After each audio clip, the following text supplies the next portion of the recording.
Hello everyone, रोज़े मशकूर। वतन की बात हम वतनों के साथ। आज हमारे साथ ज़फ़र आगा साहब हैं। आप सब जानते हैं, सीनियर जर्नलिस्ट हैं, नेशनल हेराल्ड और बहुत सारे दूसरे पेपरों से आपका ताल्लुक़ रहा है। एक लंबा अरसा आपने जर्नलिज्म को दिया है, इंडियन मीडिया को दिया है, और जो आजकल हमारा सोशल मीडिया है वहाँ भी काफ़ी एक्टिव रहते हैं। तो बहुत बहुत खैर मकदम है आपका ज़फ़र साहब वतन की बात में। रज़िया साहिबा, बहुत बहुत शुक्रिया, आपने प्रोग्राम में इनवाइट किया। ज़रूर। तो ऐसे एज़ आज हमारा टॉपिक भी एक मीडिया से रिलेटेड ही है, journalism ethics and today's media. जी जी। जर्नलिज्म कहते थे कि अगर सरकार निकम्मी है तो अखबार निकालो। अखबार निकालने का जो एक तसव्वुर था हमारे ज़माने में, आपके ज़माने में और उससे पहले, वो बिल्कुल अपोजिट हो चुका है, बिल्कुल तब्दील हो चुका है, बिल्कुल अपसाइड डाउन हो चुका है। आपका क्या टेक है? क्या मैं गलत कह रही हूँ? आपने बिल्कुल वजह फरमाया, लेकिन ये आप जहाँ बैठी हैं इस जी। वक्त अमेरिका में, वहाँ ये तसव्वुर नहीं मेरे ख्याल से बिगड़ा है। इसकी शक्ल अभी भी जी। बहुत हद नहीं, तक नहीं, नहीं, नहीं, हमारे यहाँ बड़े-बड़े अखबार, अभी भी जी। बड़े-बड़े चैनल्स ने जिस तरह से ट्रम्प के साथ लड़ाई लड़ी और जिस हिम्मत के साथ और खुद व्हाइट हाउस के अंदर बैठ के जिस तरह बैठ से कर लड़ाई, लड़ी। जी, जी, जी। और कभी हिंदुस्तान का मीडिया भी ऐसे ही हुआ करता था, ऐसे ही आपको हुआ। याद है? जी, हम जिस दौर से आए हैं, हमने उस दौर में हुकूमत से लड़ना ही सीखा। जी, लेकिन अब आप ये वजह फरमा रही हैं कि हिंदुस्तान में इस वक़्त जो मीडिया की शक्ल है, वो शक्ल वो बिल्कुल नहीं है जो कभी हुआ करती थी और या जो होनी चाहिए।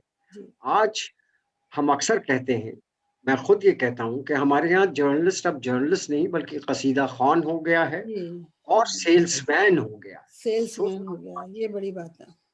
मोदी जी का की पॉलिसीज़ और उनकी हुकूमत और बीजेपी की सियासत का वो सेल्समैन हो चुका है। हुँ। और ख़ास तौर से तमाम जितना बड़ा मीडिया है ख़ुसूसन, इसमें कोई शक नहीं कि अभी भी छोटी सतह के ऊपर लोग लड़ जी, रहे हैं, जेल जा रहे हैं, मारे जा रहे हैं, सब कुछ हो रहा है, लेकिन लोग लड़ रहे हैं। लेकिन जो जिसको मेन स्ट्रीम मीडिया अंग्रेज़ी में जो इस इस्तिलाह है मेन स्ट्रीम मीडिया की हिंदुस्तान की, वो पूरी तरह से उसके लिए हिंदुस्तान में जो नाम चल रहा हुआ है और आपने सुना भी होगा, वो मोदी मीडिया या गोदी मीडिया के नाम से जी, मशहूर। जी, जी, जी। क्योंकि वो इस कदर गवर्नमेंट की, हुकूमत की और बीजेपी की पॉलिसीज़ हद ये है कि उनकी कम्युनल एजेंडे के साथ जुड़ा हुआ है, तो उसको कसीदा ख़्वानी के अलावा और जर्नलिज़्म नहीं कहा जा सकता। नहीं खा सकते, ये बिल्कुल। अफ़सोसनाक बात है।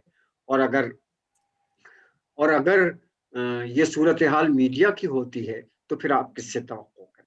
क्या रख सकते हैं, बिल्कुल, बिल्कुल। और ये एक फैक्ट भी है कि कोई भी मीडिया या कोई, नॉट ओनली मीडिया, अगर किसी भी बिज़नेस में किसी थर्ड पार्टी का पैसा लगता है तो माननी उसी की पड़ती है, जी, जी, जी, जिसने तो जी, अब इन जो हमारे so called main stream media हैं, उनमें हमारे जो कॉर्पोरेट्स हैं उनका पैसा है। जी।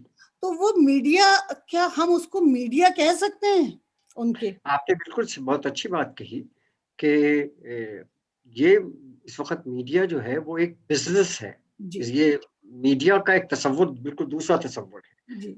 इसका कोई शक नहीं कि हमेशा इसमें बिज़नेस का एलिमेंट होता था और बड़े-बड़े कॉर्पोरेट्स और कॉर्पोरेट हाउसेज़ इसमें इन्वॉल्व होते थे।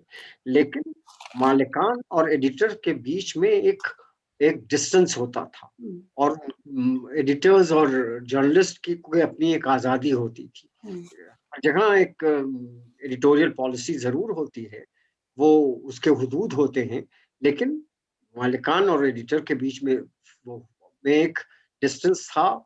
और जो मीडिया की, जैसा आपने कहा कि जो मीडिया की एथिक्स हैं, देखिए मीडिया का बुनियादी काम क्या है? मीडिया का बुनियादी जर्नलिस्ट बेसिकली क्रिटिक, उसका काम एक क्रिटिक का काम है। हुकूमत हो या समाज की समाज में होने वाली बुराइयाँ या अच्छाइयाँ जो भी हैं, उनकी बहुत ऑब्जेक्टिविटी जिसको कहा जाता है, उसको बहुत ऑब्जेक्टिवली क्रि उसकी क्रिटिसिज़्म करना। लेकिन अब हुआ क्या हिंदुस्तान में? हिंदुस्तान में हुआ ये कि अब इस वक़्त आपको तकरीबन 70-80% मेन स्ट्रीम मीडिया जो कहला रहा है, उसमें जो मालिकान है वो खुद ही एडिटर भी हैं या एडिटोरियल पॉलिसी कंट्रोल कर रहे हैं। कंट्रोल कर रहे हैं। जाहिर सी बात यह है कि उनका पहला पहला इंटरेस्ट और जो है वो बैलेंस शीट है, वो प्रॉफिट के लिए काम कर रहे हैं।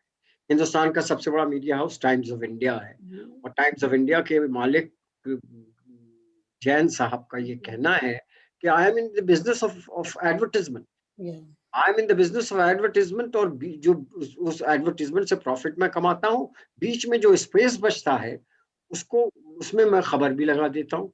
और जब मालिकान इस हद तक मीडिया के बारे में उनका तसव्वुर ये हो जाएगा कि they are in the business of advertisement. अच्छा, हिंदुस्तान में सबसे ज्यादा एडवर्टाइजमेंट जो मिलता है वो हुकूमतों से मिलता है, सेंट्रल गवर्नमेंट, स्टेट गवर्नमेंट्स। आपको अगर अगर मान लीजिए यूपी सरकार की एनिवर्सरी है, एक साली उन्होंने पूरे किए, तो वो 3 फुल पेज एडवर्टाइजमेंट एक अखबार को दे रहे हैं, जिसको 3 पेज फुल एडवर्टाइजमेंट मिलेंगे, यानी 1.5-2 करोड़ में भी, मेरे ख्याल से इससे भी ज्यादा का ये एडवर्टाइजमेंट। शायद ज्यादा ही होगा। ये तो मुमकिन नहीं कि आप उस हुकूमत के बैठ के कीड़े निकालें। हाँ। अब योगी जी अगर लव जिहाद कर रहे हैं, तो फिर जिस अखबार ने 3 पेज का एडवर्टीजमेंट ले लिया है, वो छोटी सी खबर तो कहीं लगा सकता है, लेकिन जब लव जिहाद के बारे में के खिलाफ खड़े होकर उस तरह से नहीं बोल नहीं सकता बोल जैसे एक ऑब्जेक्टिव जर्नलिस्ट को बोलना चाहिए। तो ये सूरत हाल है, और मैंने जैसा कहा, अफसोसनाक है, क्या कहें हम। बहुत अफसोसनाक है। लेकिन अगर हम ये देखें कि चाहे ये सब कुछ पेट के लिए या पैसे के लिए ही हो रहा है, तो इतना झूठ बोलकर, इथिक्स की अगर हम बात कर रहे हैं, अगर वैल्यूज की या सभ्यता की बात कर रहे हैं, या अपने देश को बचाने की बात कर रहे हैं, तो जो कुछ इंडिया में आज हो रहा है, यानी गवर्नमेंट की तरफ से जो कुछ जिस तरह से हमारी जो माइनॉरिटीज हैं वो ऑप्रेस की जा रही हैं, इतना सारा झूठ बोल के आदमी सो कैसे सकता है? आपने सही कहा। इसलिए मैं कह रहा हूँ कि ये जर्नलिस्ट नहीं रह गए, ये सेल्समैन हो गए हैं। They have sold there conscience. जब आप कॉन्शियंस बेच देते हैं, तो फिर नींद आए ना आए, लेकिन आपको सिर्फ एक चीज की वो रहती है। मैं आपको बताऊं, ये बड़ी अफसोसनाक बात है कि इस वक्त बड़े बड़े जर्नलिस्टों में आपस में ये कंपटीशन हिंदुस्तान में होने लगा है कि किसका फार्म हाउस बड़ा है, जी। किसकी कार कितनी बड़ी है। तो फिर जमीर कहाँ से आपके तो फिर पास। हम तो बहुत इब्तिजाल में आ गए, हम तो बहुत ज्यादा गिर गए हैं एथिकली। आई मीन, बिल्कुल, बिल्कुल, ये कोई अगर मैं इथिक्स। आपसे सीधा सवाल ये करूं, मतलब ये तो हम अभी जज्बाती बातें कर रहे हैं कि जब हमें ये मालूम है कि मीडिया बिक चुका है, तो उस पर कोई सवाल होने का गुंजाइश भी नहीं रहती। बिल्कुल गुंजाइश नहीं रहती। कोई अब गुंजाइश आपको नहीं मैं है, लेकिन मैं आपको अभी इस वक्त हिंदुस्तान में आप वाकिफ होंगे, और आपके नाजरीन भी वाकिफ होंगे कि बहुत बड़ा किसान मूवमेंट जी। चल रहा है। जी। इस किसान मूवमेंट के दौरान जो so called main stream media है, मैं किसी का नाम नहीं लेना चाहता, उनके 3 बड़े चैनल्स ने उन पे ये इल्ज़ाम लगाया कि वो टेररिस्ट हैं। जी। ये भिंडरानवाले के मानने वाले लोग हैं, और इससे इस कदर गुस्सा उसमें ये जो किसान मूवमेंट चल रहा है, इसमें पंजाब का बहुत बड़ा हिस्सा है, शामिल है।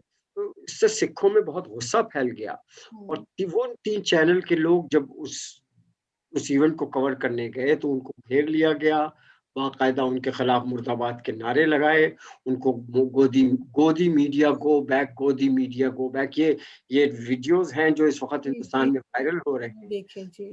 जर्नलिस्ट की, हमको याद है कि हम जब किसी एक प्रेस कॉन्फ्रेंस में या कहीं जाया करते थे, तो जब हम यंग थे तो हमारी बड़ी बड़ी सैलरीज नहीं हुआ करती थी, लेकिन इज्जत बहुत हुआ इज्जत करती बहुत थी। होती थी। आज हिंदुस्तान के जर्नलिस्ट की कोई इज्जत नहीं कोई बची। इज्जत नहीं जब है। आप इस सतह पे गिर जाएंगे, तो आपके खिलाफ नारे लगने लगे, लोग आपको बायकॉट शुरू कर दें। मैंने तो देखा उन तीन तीन बड़े चैनल्स का नाम बोर्ड पे लिखा हुआ था, और आदमी एक किसान लिए हुए खड़े थे कि हमें ये गोदी मीडिया नहीं चाहिए, हमें कवर मत करो। उनको उन्होंने बाहर कर दिया, उनको कवर करने नहीं दिया। नहीं, तो उन्होंने कह दिया कि ये आप हमें कवर मत करो। इतनी जब सूरत हाल खराब हो जाए, तो उसमें इथिक्स की बात ही करना मुश्किल है। बहुत मुश्किल है, बहुत मुश्किल है। बुनियादी बात ये है कि हिंदुस्तानी मीडिया, मुझे ये कहने में कोई शर्म नहीं आ रही इस वक्त, क्योंकि मैं बहुत खुल के बात करने का आदी हूँ। जी। मैंने अपनी सहाफ़त भी ऐसी तरह की है कि इथिक्स बची ही नहीं। बची ही मेन स्ट्रीम मीडिया जिसको कहा जाता है उसकी अब कोई इथिक्स नहीं बची। वो इथिक्स के नाम पे सिर्फ प्रॉफिट जानते हैं और प्रॉफिट के आगे कुछ नहीं जानते और उसके लिए कुछ भी करने को तैयार है। बड़ी हैरत की बात है कि फिर वही हैरत भी क्यों हो, क्या करेंगे हैरत के। अगर शाहीन बाग का एक होता है इवेंट, तो वो वहाँ जहादी हो जाते हैं, वहाँ पर लोग जो है वो 100-100 रुपए के लिए बिरयानी खाने आ रहे हैं, और ये इसने कर दिया उसने कर दिया हो जाता है। फिर अभी एक आई थिंक हिंदुस्तान की तारीख में गवर्नमेंट के खिलाफ शायद ये सबसे बड़ा प्रोटेस्ट है, किसान भाई प्रोटेस्ट जो है। रिसेंट हिस्ट्री में ये सही बात है कि आपने जो कहा कि जिस तरह का किसान मूवमेंट हो रहा है वो अपने में एक तो बड़ा अनोखा मूवमेंट है, बड़ा बहुत यूनिक अनोखा है, है, बड़ा बहुत ही पीसफुल है। मनोरम। लाखों की तादाद में लोग इस ठंड में सड़कों पे बैठे हुए हैं, वहीं वहीं रह रहे हैं, वहीं खाना पीना है। और उसको आप कहें कि ये टेररिस्ट मूवमेंट है, ये पाकिस्तान ये से खालिस्तानी इंस्पायर्ड है, है या ये ये है, तो ये तो खालिस्तानी है। बड़ी अजीब और गरीब सूरत हाल है। खतरनाक और बात है, इस सूरत, जी, और ये काम मीडिया करे जिसको वो कि काम मीडिया का है। मीडिया तो मतलब कल जो 9 या 10 लोग मारे जा चुके हैं सर्दी से या कोविड, 11 लोग नहीं, अब तो 15 की लिस्ट आ चुकी 15 की लिस्ट आ है और चुकी मर है। चुके कल हैं रात ठंड तक से। मुझे 11 9 मालूम हाँ, थे। कल 11 थी, आज 15 की हो गई है फिर। Oh my God. तो आप सोचिए कि 15 लोग हैं, कोई टीवी चैनल मतलब किसी के मरने के भी इन्हें कोई कोई मतलब नहीं है, दे छोट जस्ट और न्यूज अखबारों में भी अगर ये खबर आ रही है तो छोटी सी कहीं लगा देते हैं। कहीं लगा देते हैं। तो किसी के मरने का भी इन्हें मतलब पास नहीं। पास नहीं बचा है। ये किस तरह के लोग हैं और कहाँ से आ रहे हैं और कहाँ जा रहे हैं। फिर हम किस सभ्यता की बात कर रहे हैं, क्योंकि जो मौजूदा गवर्नमेंट हमारी जो कुछ कह रही है या जो कुछ कर रही है, वो एजेंडा भी अब साफ हो चुका है। बहुत बहुत कोशिश की थी ढकने की, लेकिन वो भी अब सारा खुल के सामने आ चुका है। इसकी इस हुकूमत की मंशा सामने आ चुकी है। तो इस सूरत हाल में जो कुछ गवर्नमेंट कर रही है, वो या तो गवर्नमेंट को समझ आ रहा है, या भक्तों को समझ आ रहा है, या इनके फॉलोअर्स गोदी मीडिया को समझ आ रहा है। जी इसके अलावा 100,000 जो 1 करोड़ 100 करोड़ लोग हैं, उनमें से किसी को समझ नहीं आ रहा है कि हिंदुस्तान की तरक्की कहाँ हुई है। भाई, तरक्की कहाँ से, इसको अगर तरक्की कहिए तो फिर कमाल है। आपकी जीडीपी जमीन छू रही जमीन है। छू रही है, एग्जैक्टली। और आदमी ये का आलम जितनी ये जमीन है हो रही कि आप कहते हैं कि 11 करोड़ अफराद सिर्फ लॉकडाउन के दौरान नौकरियों से बाहर हो गए। बाहर। ये तो ऑर्गेनाइज सेक्टर का हाल है। और जो छोटे मोटे बिजनेसेस, दुकानें, कारखाने, ये सब बंद हुए, वो किसी गिनती में नहीं। किसी गिनती में नहीं। हजारों हजारों मैं खुद जिस इंडस्ट्री से ताल्लुक रखता हूँ यानी मीडिया, और इसमें सैकड़ों लोग बाहर हो गए हैं जॉब से। सैकड़ों लोग मीडिया से बाहर हो गए हैं क्योंकि एडवर्टाइजमेंट रेवेन्यू बहुत कम हो गया है। हर जगह से सब लोग छुट्टी किए जा रहे हैं, निकाल बाहर किए जा रहे हैं।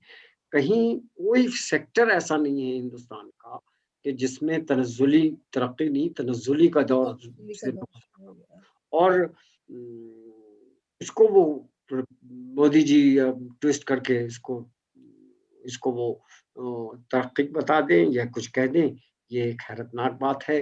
बस अफ़सोस ये है कि जैसा ट्रम्प के साथ शुरू में हो रहा था कि लोग उनके भी भक्त हो गए अमेरिका में, हम्म। वैसे यहाँ भी भक्तों की तादाद लगता है कि काफ़ी बड़ी है।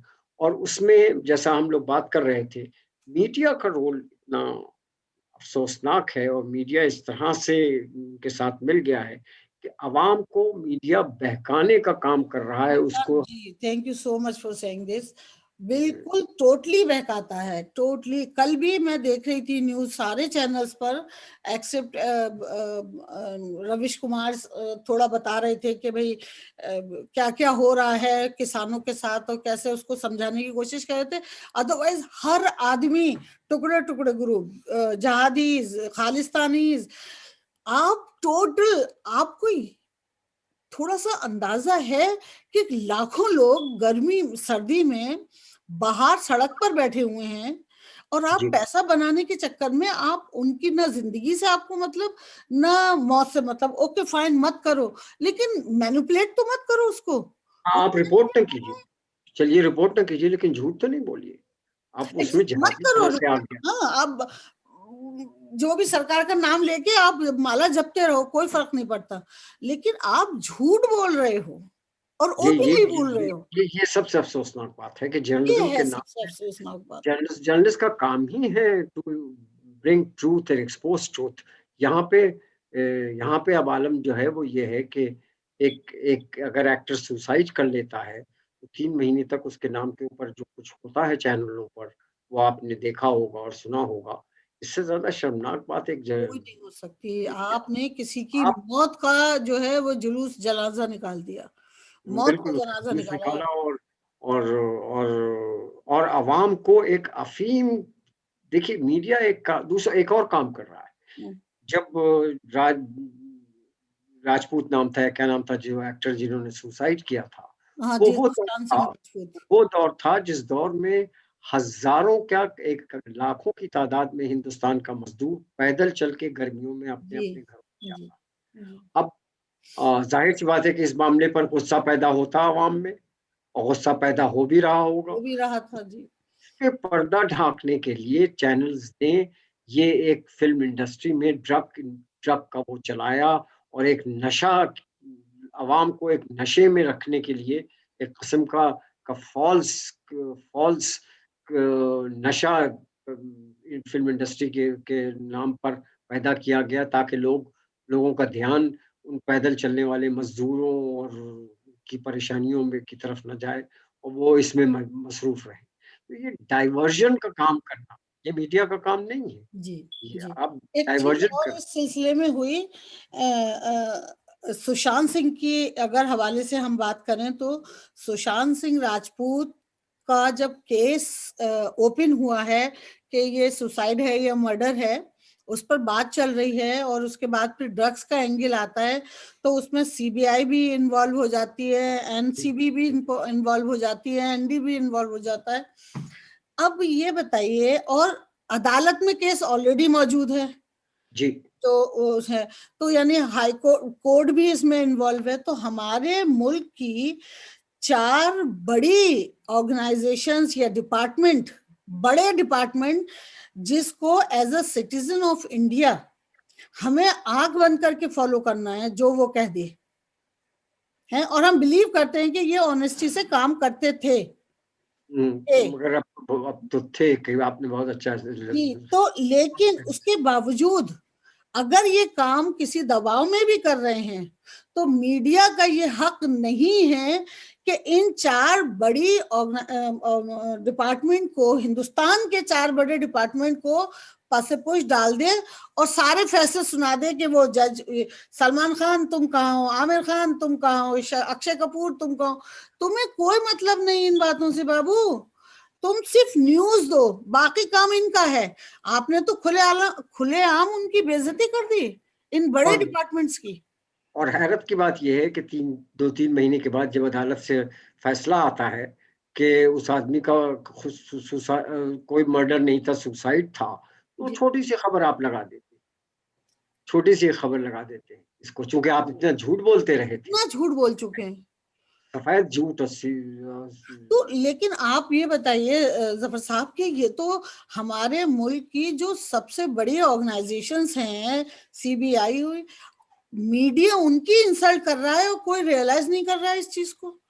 नहीं, नहीं, बिल्कुल, बिल्कुल नहीं है। एक अजीब-सी फ़िज़ा बन गई है इस वक़्त इस मुल्क में, जिसके बारे में तो हम कोई कहाँ जा रहे हैं एथिकली? भई कुछ कहना मुश्किल है कि हम कहाँ जा रहे हैं, लेकिन पीछे ज़रूर जा रहे हैं।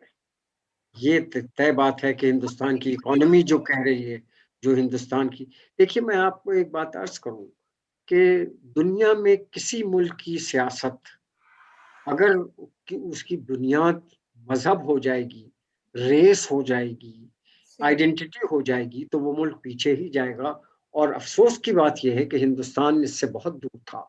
हमने पाकिस्तान को बिगड़ते हुए देखा है, वहाँ जो तबाही आई वो हमने देखी है, और हम हँसते थे कि इस किस्म की सियासत वहाँ है। अब अगर हम भी वही उसी नक्शे कदम पे उसी चलेंगे, नक्शे तो से। पाकिस्तान जैसा ही हशर होगा। और ये हिंदुस्तान के साथ ऐसा होना बड़ी दर्दनाक बात है। ये बड़ा मुल्क है, इतना बड़ा। ये इसकी बड़ी अज़ीम रिवायतें हैं, इसकी एक बड़ी तहज़ीब है, इसमें कोई शक नहीं। हम उस तहज़ीब में यकीन नहीं रखते जिसकी बात आरएसएस और बीजेपी करती है। बिल्कुल, लेकिन बिल्कुल। बुनियादी तौर पर ये एक बड़ा मुल्क है। ये हमारा मुल्क है और हमको अ, इसकी तरक्की पे जितनी खुशी होती थी, आज इसकी तनज़्ज़ुली पे उतना ही अफ़सोस है। लेकिन कभी-कभी कौमों के साथ ऐसे दौर आ जाते हैं। देखिए अब हम उसी दौर से गुज़र रहे हैं। कितना वक़्त लगे, क्या हो कहना मुश्किल है। लेकिन फ़िलहाल एक जिसको जो हिंदी का बहुत अ, अच्छा-सा एक्सप्रेशन है, वो मेरे दिमाग में इस वक़्त आ रहा है कि ये एक कठिन दौर है। बहुत, कठिन ये डगरपन जो है वो बहुत कठिन डगर है। बहुत। इससे हिंदुस्तान जितनी जल्दी से जल्दी बाहर निकल जाए वही बेहतर है। इसमें मीडिया भी खराब हुआ, इसमें और दूसरे इंस्टीट्यूशंस की भी तबाही हो रही है। ये बहुत ही बहुत अफ़सोस। शॉकिंग और अनबिलीवेबल है हिंदुस्तान के तो पस मंज़र। आपको लगता है कि ये जो एक नशा पिलाया है आरएसएस बीजेपी ने अवाम को कि हिंदू राष्ट्र बनाएँगे, क्या ये सारी दौड़, सारी कोशिश, सारी जद्दोजहद उस तरफ है? आपको लगता है कि कुछ ऐसा हो सकता है? देखिए, बहुत तेज़ी से वो उसकी तरफ बढ़ रहे हैं। हुँ, जो आरएसएस का एजेंडा है वो उसको लागू करने में पूरी तरह से अभी तक कामयाब हैं। हुँ, ये इस फैक्ट से इनकार नहीं किया जा सकता, ये अब सच बात है। बहुत तेज़ी से हिंदुस्तान उस रास्ते पे गामज़न है जो आरएसएस का नज़रिया था, आरएसएस का तसव्वुर था। ये कितना और अभी आगे कामयाब होंगे, ये कहना मुश्किल है। लेकिन मुझे एक बात मैं आपसे अर्ज़ कर दूँ कि हिंदुस्तान जैसे माशरे में जहाँ अभी भी लिटरेसी रेट हम बहुत उसके ऊपर फ़ख्र नहीं कर सकते। हुँ। लिटरेसी रेट जैसा है, जो हम आप जिससे वाकिफ़ हैं, उसमें इस किस्म की सियासत का जल्दी से टूट जाना या जल्दी से उसकी असल तस्वीर सामने आ पाना मुझे मुश्किल दिखाई दे रहा है। 2014 2019 का इलेक्शन इंडियन पार्लियामेंट का जो हुआ था, उसमें हमें लगता था कि ये फ़र्क तो पड़ेगा। लेकिन अब मुझे बहुत ज़्यादा उम्मीद नहीं दिखाई दे रही। कम से कम जल्द अ, कुछ बहुत बड़ा बदलाव आ जाए, ऐसी सूरत-ए-हाल नज़र नहीं आ रही और ये कब तक इस तरह से चलता रहे, ये कहना मुश्किल है। हुँ, लेकिन जैसे कि जो भी हुकूमत जैसे हमने कहा कि अगर हुकूमत सही काम नहीं कर रही है, तो अखबार निकालो, या तो अखबार निकालो या तो अपोज़िशन, वहाँ अपोज़िशन भी नहीं है।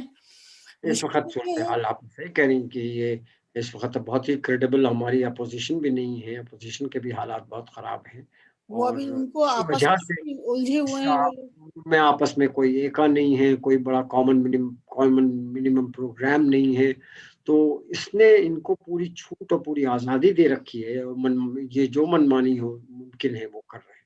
और फिर ये जी, और जी, जितना पैसा इनको चारों तरफ से फंडिंग मिल रही है, मतलब मिलियंस ऑफ मिलियंस डॉलर, और फिर सारा पैसा तो ये इंडिया से भी मतलब सोक कर रहे हैं, चूस रहे हैं पूरा पैसा इंडिया की बैंक्स कोलैप्स हो रहे हैं, बैंक्स की बैंक हालत क्लब्स को खराब हो है। नहीं रहे, कर दिए गए हैं, पब्लिक सेक्टर सारा हिंदुस्तान का पब्लिक सेक्टर इंडस्ट्रीज़ बेची जा रही बेची हैं। जा रही हैं।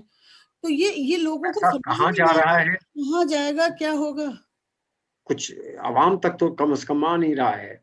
ये इसका इस्तेमाल लोग कहते हैं कि इलेक्शन जीतने में, इलेक्शन हाँ, फंडिंग में हो तो रहा है आमने ज़्यादातर। सामने की चीज़ें भी 3-3 4-4 सौ करोड़ का एक-एक बंदा खरीदा जाता है, तो जी, ज़ाहिर है कि पैसा तो कहीं न कहीं जा ही रहा है।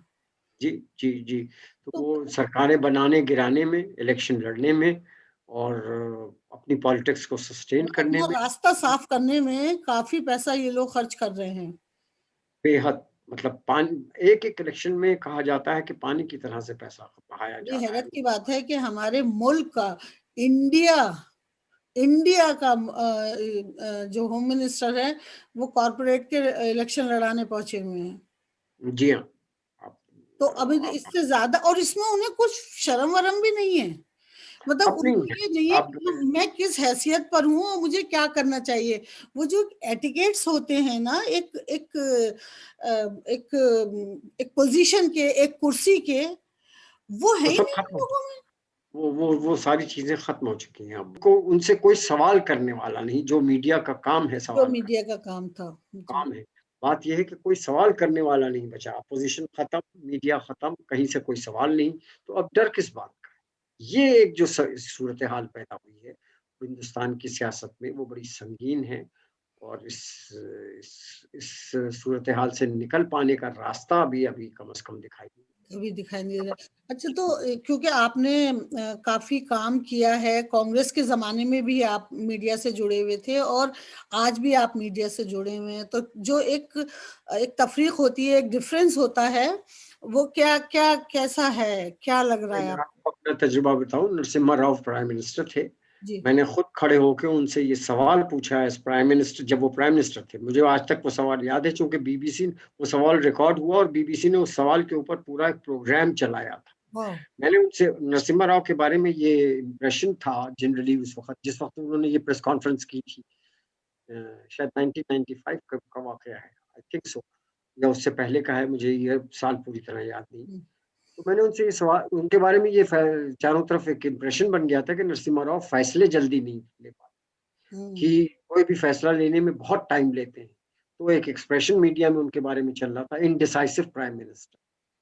तो मैंने उनसे खुद ये सवाल किया था कि मिस्टर प्राइम मिनिस्टर, मुझे वर्ड लफ्ज बलफ्ज वो सवाल याद है, mister prime minister, your critics call you the most indecisive prime minister India ever had. इससे हम्म। ज्यादा ब्लंट क्वेश्चन प्राइम मिनिस्टर नहीं से नहीं सर। पूछा जा सकता। Hmm. On what is your reaction? तो नरसिम्हा राव बहुत गुस्सा हो गया, उन्होंने मुझे फौरन जवाब दिया कि it's the most uncharitable question to ask a prime minister. तो वो आपको मैं पूरा वाकया बताऊं, हम्म। उसके ऊपर आगे एक जर्नलिस्ट, लेडी जर्नलिस्ट बैठी हुई थी, उसने ये कहा, फौरन कमेंट किया प्राइम मिनिस्टर के बारे में कि why do you expect charity from journalist? जिसके ऊपर सही है। सारे जर्नलिस्ट ठट्टा मार के हंसने लगे। Correct correct. बीबीसी ने ये पूरा एपिसोड रिकॉर्ड कर लिया और वो एज ए प्रोग्राम अलग से चलाया। वाह। आज अगर आप इस किस्म का सवाल कर लें, तसव्वुर नहीं कर सकते। मैंने मेरे सुनने में आया, अब मैं प्रेस कॉन्फ्रेंसेस नहीं करने जाता हूँ कि अब मैं काफी सीनियर पोजीशंस पे हूँ, लेकिन मैंने ये सुना कि आज मिनिस्टर्स प्रेस कॉन्फ्रेंस में आते हैं तो उनके सेक्रेटरी पहले ये अनाउंस कर देते हैं कि no questions please. Hmm. Can you believe it? वाह। As a journalist at least I can't believe it. हाँ। अगर आप प्रेस कॉन्फ्रेंस में सवाल नहीं हो तो फिर आप प्रेस प्रेफरेंस क्यों प्रेस कर रहे नोट हैं? भेज दीजिए, हाँ, खत्म हो गई प्रेस बात। प्रेस कॉन्फ्रेंस की जरूरत नहीं है, आप अपना टीवी चैनल ऑन कीजिए और बैठ के बोल दीजिए जो बोलना है। उठाना है, अगर वो सवाल नहीं करेगा तो फिर जर्नलिज्म किस बात की? फिर तो वो आप, वही मैंने कहा कि मार्केटियर है वो, जो सेल्समैन है वो, कसीदा खान है, और वो वही वो तस्वीर कर का। रहा है आज का जर्नलिस्ट हिंदुस्तान में। सही में। तो जैसे ये फार्मर्स की जो भी हमारा प्रोटेस्ट चल रहा है और बहुत मुनज़्ज़म और बहुत बड़े पैमाने पर चल रहा है, और जाहिर है कि इससे काफ़ी लोग, मैं ये नहीं कहूँगी कि फ़ायदा उठाएंगे, लेकिन हर आदमी एक एक प्लेटफॉर्म ढूंढ रहा है अपनी बात कहने के लिए, क्योंकि उसकी डायरेक्ट बात मीडिया के थ्रू जो लोगों तक जानी चाहिए थी, सच्चाई, वो जा नहीं रही है। तो जैसे हमारे कुछ दोस्त, जर्नलिस्ट दोस्त, आप भी जानते हैं सबको, वो जो हमारे जर्नलिस्ट या जो लड़के, टुकड़े टुकड़े गैंग, जो नाम दिए हैं इन लोगों ने, खालिस्तान या जहादी या अर्बन नक्सल या एंटी इंडियन एक्टिविस्ट जितने भी हैं, वो भी इस प्रोटेस्ट का हिस्सा बन गए हैं, और वो भी मांग कर रहे हैं कि भाई जब आप इनका काम कर रहे हो तो हमारा भी करो और हमारे जर्नलिस्ट भी छोड़ो। तो वहां कुछ हम्म। लोग ऐसे बैठे हैं। आपको जी लगता हाँ। है कि ये सही है? भाई देखिए, जब आपकी आवाज दबा दी जाए, और जब किसी भी तबके की आवाज दबा दी जाए और उसको, उसके ऊपर जुल्म शुरू हो जाए, वो जेल भेजे जाएं, उनको, कितने जर्नलिस्ट हैं जो जेल में हैं, उनको जी। जमानत नहीं मिल रही। जी। तो वो जाहिर सी बात है कि वो फिर वो ओ, उनके पास रास्ता क्या बचता है? हम्म। उनके पास सिवाय एजिटेशन के और कोई रास्ता नहीं बचता। चुनांचे वहाँ इस किसान प्लेटफॉर्म के साथ वो लोग जुड़ रहे हैं और वो अपनी आवाज़ इस तरह से उठाने की कोशिश कर रहे हैं। मुख्तलिफ तबके हैं जो अब इस मूवमेंट के साथ जुड़ते चले जा रहे हैं। हम्म। हम्म। मजदूर ट्रेड यूनियन के लीडर्स जुड़े, स्ट्राइक्स की कॉल दी, स्ट्राइक्स की भी उन्होंने, जो लोग नौकरियों से निकाले गए हैं, एम्प्लॉयज, गवर्नमेंट एम्प्लॉयज, वो इनके साथ बैठ गए हैं। तो तरह तरह के वो तबके मैं देख रही थी कि जो, तकरीबन 400 प्लस ऑर्गेनाइजेशंस और डिफरेंट जी वो हैं जो एक साथ आ गए हैं। तो जी जी, आपको लगता है कि ये गवर्नमेंट के अगेंस्ट, क्योंकि बिल बिल में जो अमेंडमेंट इन्होंने किया था और 2 नए बिल बनाए थे, उसको इन्होंने दोबारा से अमेंड किया है शायद। नहीं, अमेंड नहीं किया, कुछ प्रपोज़ल्स भेजे हैं। अच्छा, प्रपोज़ल भेजे हैं। प्रपोज़ल्स भेजे हैं जिसके ऊपर किसान मानने को राज़ी नहीं है। वो ये कहते हैं कि आप इनको पहले वापस लीजिए। चूँकि ये उनका ये कहना है कि ये जो कानून पास हुआ था, उसकी कोई डिबेट नहीं हुई और हाँ, सही बात है कि हाँ, इसकी सही ना बात। ऑपोज़िशन कंसल्ट की गई, ना जो सबसे जिनके लिए कानून बनाया जा रहा था, किसान को कंसल्ट किया गया। पार्लियामेंट की कंसल्टेटिव कमिटीज होती हैं, उनको ये बिल नहीं भेजा गया और उजलत में जल्दी-जल्दी बस पता नहीं क्या बात थी, क्या राज था कि ये बिल पास कर दिए गए और किसान का ये कहना है कि भाई आप इनको विथड्रॉ कीजिए, नए बिल फिर से सर्कुलेट कीजिए, उस पे डिस्कशन हो, बातचीत हो, जो तरीका है पार्लियामेंट्री डेमोक्रेसी का। अपोजिशन को के साथ बात कीजिए, हमारे साथ बात कीजिए और तब पे जो भी बात करना चाहते हैं, जैसे अमेरिका में होता है या हिंदुस्तान में पहले हुआ करता था। आप उसको उस पे वो कीजिए, हमको जो अमेंडमेंट हमको देना होगा हम देंगे, फिर आप अपने प्रपोज़ल दीजिए फिर लेकिन पहले आप इन बिल्स को विथड्रॉ कीजिए। ये नहीं कि हम इसमें ये इस कानून में हम ये तरमीम करने को राज़ी हैं। तरमीम जो होगी वो बाद में होगी, पहले आप इसको विथड्रॉ कीजिए, फिर वापस बातचीत कीजिए। कीजिए और बातचीत से जो रास्ता निकलेगा, उसके बाद कोई कानून तो इस बनेगा। ये हुकूमत ने आज तक तो कुछ वापस लिया नहीं है, जो गया सो गया। नहीं, आज की जो सूरत-ए-हाल है, प्राइम मिनिस्टर ने हिंदुस्तान के प्राइम मिनिस्टर ने आज फिक्की की कॉन्फ्रेंस में यानी इंडस कॉर्पोरेट वर्ल्ड के साथ बातचीत करते हुए ये कहा कि हिंदुस्तान को कि खेती में प्राइवेट इन्वेस्टमेंट की ज़रूरत है। और जो मिनिस्टर्स के बयान आए हैं उससे ये लग रहा है कि अब गवर्नमेंट और किसानों के बीच कन्फ्रंटेशन का सा होता चला जा रहा है। खाई बहुत बढ़ गई है। इम्कानात इस बात के भी हैं कि गवर्नमेंट क्रैक डाउन करे, लीडर्स अरेस्ट किए जाएँ, इस किस्म के भी कुछ इशारे नज़र आ रहे हैं। अब क्या सूरत-ए-हाल बनती है ये कहना तो अभी मुश्किल है। लेकिन एक बड़ा मूवमेंट खड़ा हो गया है, जिसको उनकी जिनकी माँगों को हुकूमत मानने को तैयार नहीं है। इससे ये ज़ाहिर है कि कन्फ्रंटेशन बढ़ता चला जा रहा है, अच्छा, खाई बढ़ती चली जा रही है। ये क्या शक्ल लेगी अब ये कहना मुश्किल है। क्योंकि अभी कुछ 3-4 साल पहले, ये कुछ अभी की इनके इश्यूज़ नहीं है, किसान तो बहुत ज़माने से फाइट कर रहे हैं इस चीज़ के लिए। और as a editor in chief of national Herald आप मुझसे ज़्यादा जानते हैं कि कितना कुछ हुआ है बैक डेट में। मेरी एक दोस्त आई थी, साउथ से हैं, ये जो अ, ज़मीनें जो खराब हो पानी में और उसमें हो जाती है ना साउथ में, ये ज़मीन बंजर बंजर हो ज़मीनें। जाती हैं, सारी खेती खत्म हो जाती है, वो उन ज़मीनों को दोबारा से फर्टिलाइज़ करके फिर दोबारा किसानों को खड़ा करते हैं। तो वो सोशल हुँ, एनजीओ है, वो काम करती है उन लोग के साथ। तो वो आई थी, मेरी बात हो रही थी, तो बोल रही थी, "रज़िया आप बिलीव नहीं करोगी, आप आओ मैं दिखाती हूँ। हर किसान के हर घर में एक आदमी है जिसके आपको यहाँ टाँके नज़र आएँगे, क्योंकि वो किडनी बेच के अपने बच्चों को पालते हैं।" हाँ, जी हाँ, बड़ा आम बात हो गई थी एक ज़माने में। ये खूब बहुत खबरें आई। 3-4 क्योंकि साल पहले की बात किसान है। देखिए किसान हिंदुस्तान में हमेशा बेचारा रोता ही रहा है, अज़ल से रोता रहा सारे ज़माने और को यही खाना खिला सूरत है रहा है, खुद रो रहा है। सारे यही सूरत-ए-हाल अभी भी है। अब उसको ये डर हो गया है, इस वक़्त वो इन नए कानून से उसको ये डर हो गया है कि उसकी जो थोड़ी-मोड़ी ज़मीन होती है, वो भी उसके हाथ से वो भी निकल हाथ जाए। से चली जाएगी, हाँ। क्योंकि वो बड़े-बड़े कॉर्पोरेट हाउसेज़ के साथ कॉम्पिटिशन की हैसियत में होगा नहीं। नहीं, होगा ये कि उसको कौड़ियों में फिर वो ज़मीन बेचनी पड़ेगी और वो कहीं का नहीं बचेगा। और और कौड़ी में अगर ज़मीन भी नहीं बेची, पूरे साल वो अगर फसल भी करता है, तो खरीदने वाला जो आपके ऊपर बिठा दिया गया है, आपको जी, उसी को बेचना है। तो फिर जी, पैसे तो वो तय करेगा ना। तो जी, जी। ज़मीन मतलब किसान के हाथ में तो कुछ रहा ही नहीं, सिवाय इसके कि पूरे साल मेहनत करता रहे वो। तो ज़ाहिर और है फिर वो उसका गुस्सा पौने-पौने वो ज़मीन बेचेगा और वो वाक़ई कहीं का नहीं बचेगा। कहीं का नहीं जो बचेगा वो, तो अभी ज़ाहिर तक उसको दाल-रोटी का सहारा हो जाता था, जी।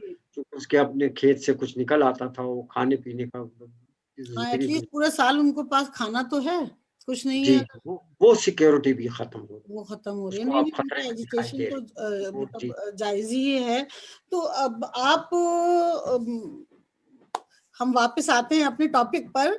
जी। सोशल मीडिया आज ज्यादा पावरफुल है। आपको लगता है कि जो लोग, कुछ जेन्युइन लोग जैसे वायर वगैरह हैं, ये इस तरह की जो ऑर्गेनाइजेशंस हैं या इस तरह के जो फ्रीलांस काम करने वाले हैं, उनको आज ज्यादा एकजुट होकर, हाथ मिलाकर, एज अ अपोजिशन और एज अ फ्रीलांस मीडिया सवाल करते रहना चाहिए? आप क्या कहना इसके चाहेंगे? अलावा कोई दूसरा रास्ता ही नहीं बचा है। और मैं बताऊँ कि मैं खुद इस वक़्त 3 वेबसाइट्स देख रहा हूँ, नेशनल हेराल्ड जी और उर्दू में कौमी आवाज़, जो एक ज़माने में जी मशहूर जी अखबार जी हुआ जी, करता था। बिल्कुल बिल्कुल बिल्कुल। जवाहरलाल का कायम करदा कौमी आवाज़, और हिंदी में नवजीवन, वो भी उसका शुरू किया हुआ था। तीनों उन्हीं के कायम करदा वो हैं। मैं इन तीनों वेबसाइट्स को देख रहा हूँ और हमारे बड़े अच्छे कोऑर्डिनेशन हैं, चाहे वायर हो, स्क्रॉल हो, ये वो कैरवान हो। ये एक नई आवाज़ें उभरी हैं, जो हुकूमत से लड़ाइयाँ लड़ रही हैं। कितने हम कारगर हैं, हम ये तो नहीं कह सकते, लेकिन हमारी एक बात हम ज़रूर, हमें ये कहते हुए खुशी हो रही कि मिलियंस में हम लोगों को देख रहे हैं लोग। इसके माने लोग ये दूसरा रुख भी जर्नलिज़्म का देखना चाहते हैं, लोगों में बहुत दिलचस्पी है और हमको बहुत अच्छा रिस्पॉन्स है, that we are very proud of that. बहुत खुशी है हमें कि हमारी मेहनत कारगर हो रही है और सोशल मीडिया के नए-नए प्लेटफ़ॉर्म्स और आ रहे हैं। देखिए, हर दौर में एक बात तो याद रखने की है कि हर दौर में जब किसी को दबाने और कुचलने की कोशिश होती है, तो फिर वो एक नए फिर वो हक़ की आवाज़ भी कोई न कोई एक रास्ता ढूँढती है। तो वो सिलसिला भी जारी है। ज अगर एक तरफ जर्नलिज़्म का इतना डिटेरियोरेशन है, तो दूसरी तरफ लोग जर्नलिस्ट जेल जा रहे हैं और नए-नए प्लेटफ़ॉर्म्स क्रिएट कर रहे हैं। मगर जो परेशानी है वो ये है कि इनकी बजटिंग बहुत कम है। हमारे पास जो बजट है वो मेनस्ट्रीम मीडिया के मुकाबले बहुत कम है। या जैसे एक बड़े चैनल की जो रीच हो सकती है, वो रीच हमारी नहीं है। तो हम जितनी मेहनत करते हैं कि एक सही बात पहुँचाने की, गलत बात पहुँचाने के लिए उसको उस पहुँचाने वाले उस उसके पास जर्नलिस्ट ज्यादा उसको है, के वसाइल ज्यादा हैं। पैसा है, उनके पास रिसोर्सेज़ हैं, वो उनकी आवाज़ बड़ी है, उनके प्लेटफ़ॉर्म्स बड़ी हैं। ये एक लड़ाई जारी है। आपने देखा होगा कि रवीश के साथ क्या-क्या नहीं जी जी जी। मुश्किलें उठानी पड़ी, और मगर वो अपूर्वानंद जी और ये लोग सब हैं, सब बेचारे फाइट कर रहे हैं, पर ये लोग भी इनके पीछे भी पड़े हुए हैं सब। जी, जी, जी। अच्छा, उमर खालिद के बारे में एक थोड़ा-सा बता दें कि ये मीडिया ने उसके साथ क्या किया है? उसको टुकड़े-टुकड़े ग्रुप से जोड़कर। भई, वो जेएनयू का प्रेसिडेंट था, जेएनयू का स्टूडेंट था, वहाँ पीएचडी कर रहा था और उसने हुकूमत का ये चार्ज है कि उसने कश्मीरी टेररिस्टों के साथ मिल के उसके ऊपर उनके उनकी हमदर्दी में उनकी उनके सपोर्ट में जेएनयू में नारे लगवाए, प्रोग्राम किया उनकी सपोर्ट में। पहले तो ये चार्ज चलता रहा। फिर अभी उसके ऊपर दिल्ली रॉयट्स को इंजीनियर करने की क का इल्ज़ाम लगाया गया कि दिल्ली रॉयट्स में उसका हाथ था और उन लोगों के साथ मिल के दिल्ली के हंगामे करवाए उसने। और इस गवर्नमेंट की जो ये थीसिस थी, इस पूरी थीसिस को और इस पूरे चार्ज को पुलिस के मीडिया ने सपोर्ट किया।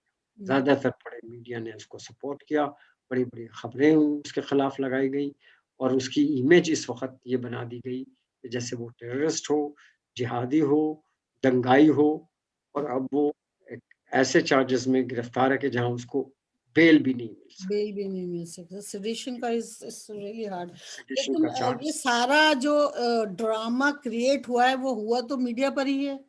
जी, जी। और यही मीडिया होता ने है कि ट्राई किया है, फिर वो जेल पहले गया है।